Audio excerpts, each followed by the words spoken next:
welcome to another video, Purple Political Talk here, and today we're doing a 2020 Senate election prediction, and we're going to go through and fill in our seats and talk about things that have changed, and what I think is going to happen in these individual races. So, right now, I think what's really going to decide a lot of these Senate races will end up being Donald Trump's actions. If Donald Trump gets on his game, and he starts behaving, quote-unquote, better, the Republican Party might have hope to go through and win some of these races they were slated to lose by big margins. Now, if Donald Trump keeps on going and taking the Republican Party to a train wreck, and essentially the Republican Party is turning into a big train wreck, which will hurt Donald Trump at the end of the day. But still, we must look at this and see what exactly I think would happen. So a lot of these places, Donald Trump doing something stupid might be a big blow for a lot of these people who are running in some of these races. Especially when you have tough races like Arizona, Martha McSally, Kansas, Chris Kobach, presumptively, Montana, Steve Daines. Little things by other Republicans really do affect the races. We're going to talk about this and a lot more in this video, and why don't we get started? So, these are going to be the Senate races that I consider contested. What do I consider contested? Well, I consider contested less than 15% margin of victory. So, let's get started and go and fill in our likely states. Which states do I think are going to go likely for the Democrats? When it comes to Senate races, Democrats are doing pretty well with likely states. They have states like Arizona, Colorado, Minnesota, Michigan. At this point, states like New Hampshire. Those are pretty solid for the Democrats.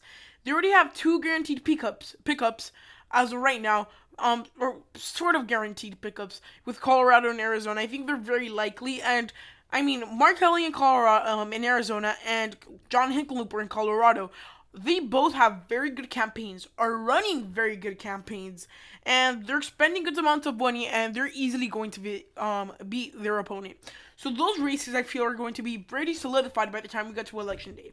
What might be the blow if a Democrat or Republican does something stupid? If Republicans does something stupid, and for example, Donald Trump, the face of the Republican Party, does something atrocious that kind of hurts the whole party down ballot, these races might even go by safe margin. Would I say that would happen? Probably not. But as of a regular scenario where everything is kind of normal circumstances, these would be the results I think would happen. Okay, so we got those states. What about our Republican likely states? So as of right now, I feel there's a couple. First, we have Alaska, we have Texas, we have Alabama, we have South Carolina, and we have Kentucky. So these races, they're very interesting because they are going to be contested. Like, some of these states are kind of not seen in a very long time. But the fact of the matter is that these seats, although they may be contested, are not going to go for the Democrats. Alaska, you have Al Gross, who is running a very good campaign, is kind of bringing in the independent and Democratic voices of Alaska. And Alaska is a weird state when it comes to politics, due to the fact that they have a very big third-party/independent presence. So that really might just help the Democrats if they can pull off a lot of those voters. Texas, you have MJ Hegar going against incumbent John Cornyn, and John Cornyn is somewhat unpopular, but we don't have a candidate that's going to pull up and make such a big political storm like Beto O'Rourke did in 2018. I think as for the next 5 to 6 years, Democrats will not get as close as they did in 2018 to Texas. Beto O'Rourke was an exceptional candidate, and I think that is one of the scenarios where the candidate really does matter. At this point in time, I don't think the Democrats have a good chance of flipping Texas, especially in the Senate. So I think that would go by around 5 to 10 points. Alabama, Tommy Tuberville. I don't know if they've actually primaried. I think the primary is today, if I'm correct. But Tommy Tuberville, he is actually doing a very good job with his campaign. He's beating former Senator Jeff Sessions in the primaries, going against incumbent Democrat Doug Jones. I feel like here it's very interesting to see because, look, a lot of these voters who did not vote for Democrats before Jeff Sessions became Attorney General, before that, there was not many Democrats that would be voted into these Senate seats. Especially in the South. So after a victory and a very slim victory in the Senate, I think it's very done for him because, again, Roy Moore was a flawed candidate. So for that reason, I feel like Doug Jones will lose that race, but he will still do pretty considerable for a Democrat, like 5 to 10 points in the state of Alabama. Kentucky and South Carolina, I feel, are in a very similar spot. You have two very promising Democratic candidates going against two very old establishment Republicans in the Senate. What does that old establishment Republican person in the Senate mean? Well, that generally means that if their races are competitive, which they are, the money's gonna go first to them, and then everywhere else they can get screwed. So at this point, Steve McConnell, oh my gosh, Mitch McConnell, there we go, and Lindsey Graham, they have good races, but they have competitive races, but they're still the same old leadership, and leadership usually doesn't lose when it comes to general elections, because primaries are pretty much uncontested for their side. Amy McGrath and Jamie Harrison. I mean, Amy McGrath has a bigger chance of flipping it than Jamie Harrison. But for Amy McGrath, the circumstances have to be really good, like Andy Beshear. Most importantly, in that state, the education. Most teachers, they really support the candidate who supports them. And if Republicans lose support of some of these teachers, that might be the kiss blow for our friend Mitch McConnell. So those are all our likely states for the Democrats and the Republicans. What about our lean states?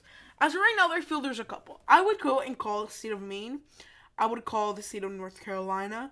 And I think that's it. I will call those two for the Democrats. That already gives them a majority, considering that Joe Biden is pretty likely to win. So if that happens, we already have a majority, but then there's other states that would win an outright majority. In these states, they have very close races. But I think they're gonna span towards the Democrats. North Carolina, you have Tom Tillis, who, I mean, is he super popular? No. Is he super unpopular? Also no. So he's kind of in the middle of the pack when it comes to popularity. And he has a problem that I think the challenger, Cal Cunningham, is outraising him. So outraising in a race, I mean, sometimes it doesn't do anything. I mean, Beto O'Rourke outraised Ted Cruz because, well, Ted Cruz was an incumbent. So if you're an incumbent, you don't have to raise much. But in a competitive race like North Carolina, Cal Cunningham is doing great with his fundraising numbers, which really does help him. And just generally looking at polling and like what the pundits predict, I feel very comfortable projecting that North Carolina will probably go to Cal Cunningham, considering that there's many different factors to it.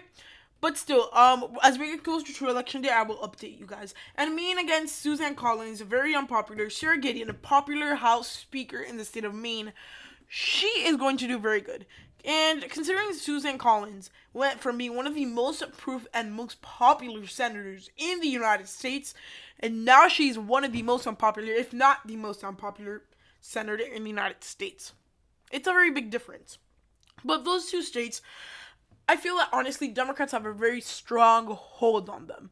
Now, as we go on to our last states, what about the lean Democrat Republican states? I feel there's actually three now. I feel like the Senate races have been shifting a little bit more to the Republicans as of right now. I feel that both Georgia races will be anywhere from 3 to 5%, as well as the Teresa Greenfield versus Joni Ernst race in the state of Iowa. And I'm going to explain why. Iowa, a lot of people have a very big hope for Teresa Greenfield. And yeah, she's a very promising candidate. Yeah, she has all these different qualities of a good candidate.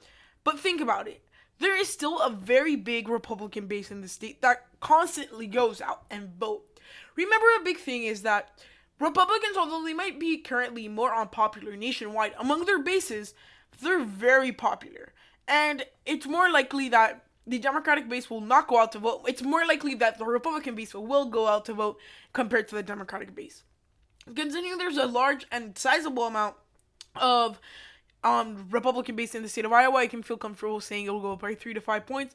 And in the state of Iowa, when it flips, it's because Republicans are flipping. In this case, I don't think that would happen with Joni Ernst, but it's still something to consider. And in the Georgia elections, first we have David Perdue against Jon Ossoff. Jon Ossoff is pretty known nationwide with the political community, but amongst state of Georgia, he is known for his congressional candidacy against Karen Handel in a special election. He's going against David Perdue, who's not the most popular candidate, but it's still gonna give him a nice shot of winning that race. Is he gonna win? Absolutely not. I think David Perdue will hold on to around 3 to 5 point victory, and I think if John Ossoff ran in the other race, the Senate special election, I think he would have done a lot better, as he would have had a very large chance of winning, because it's just not, you're not beating an incumbent, you're beating a a bunch of people who are running for the same seat as you. And in that race, I feel like either Doug Collins, which is the presumptive quote unquote Republican nominee, will probably win. If not, Kelly Loeffler, the other Republican nominee option, she could probably win. She's the incumbent. But Doug Collins will probably win this race. And many different things that come into play.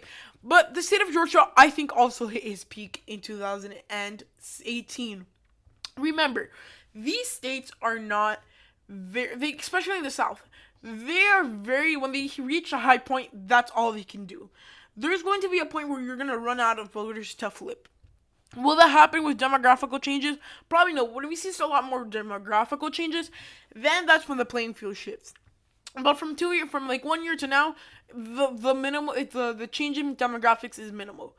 So I feel like that race is at this point pretty destined to go to the Republican Party. Now, our last two states, I will say the tilt states, Montana and Kansas. I feel like these states are interesting to predict. Kansas and Montana are going to be very close Senate races. Montana, because it's actually very close race. It's technically an incumbent versus incumbent. Incumbent, very popular governor, Steve Bullock, going against somewhat unpopular, Republican senator incumbent, Steve Daines. Steve Daines has been underperforming, Steve Bullock in a lot of places. Polling, fundraising numbers, and those are two major things that are indicators. And I feel like these fundraising numbers are really helping Steve Bullock in the sense that it gives him more opportunities to go and spend more money on his race. This is a small race. I mean, you essentially just have to get around 200,000 people to vote for you to win. It's a lot less or a lot more depending on turnout, but since it's a small state, we can kind of think about that. So I think, honestly, this seat, Montana, Steve Bullock is probably going to win because he's leading in the polls consistently. He's been outraising Steve Daines. If Steve Daines wins, it's not going to be a surprise. I mean, it's not going to be like, we never expected that. But, I mean, it's currently favoring Steve Bullock. And in Kansas, you have Dr. Barbara Bollier. She is a state representative, and she is running for Senate. And if she was a standalone candidate against any other, probably like establishment Republican, I think she probably would have lost. But since we're talking about Chris Kobach, former Secretary of State in the state of Kansas, who is running against Barbara Bollier, then the race changes. Chris Kobach, if you guys didn't know, is extremely unpopular. And I think it really does hurt him, considering that Barbara Bollier was a Republican and knows how to appeal to Republicans. She would probably win here. And considering that the 2018 governor's race, which was Chris Kobach versus Laura Kelly, a somewhat similar but a little bit more progressive candidate to Barbara Bollier, and Laura Kelly won by a substantial margin. I wouldn't be surprised if Barbara Bollier does it. Now, I'm putting this race in the tilt column not because of the margins, but rather kind of the uncertainty.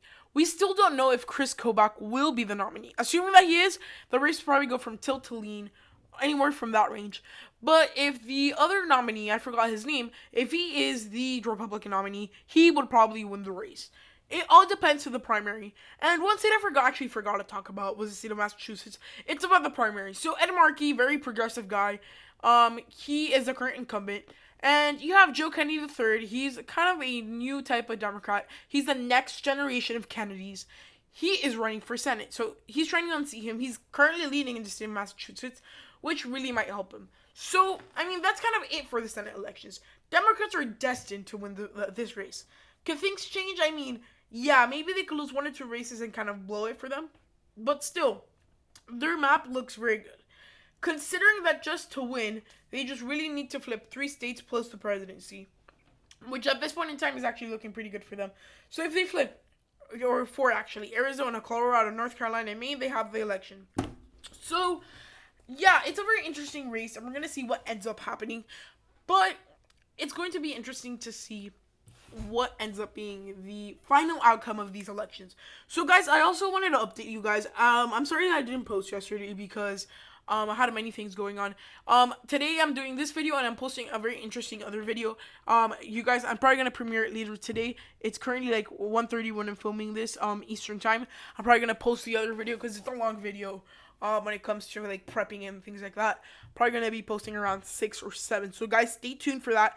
And I'm excited for you guys to see this prediction. So guys, I hope you enjoyed this video and goodbye.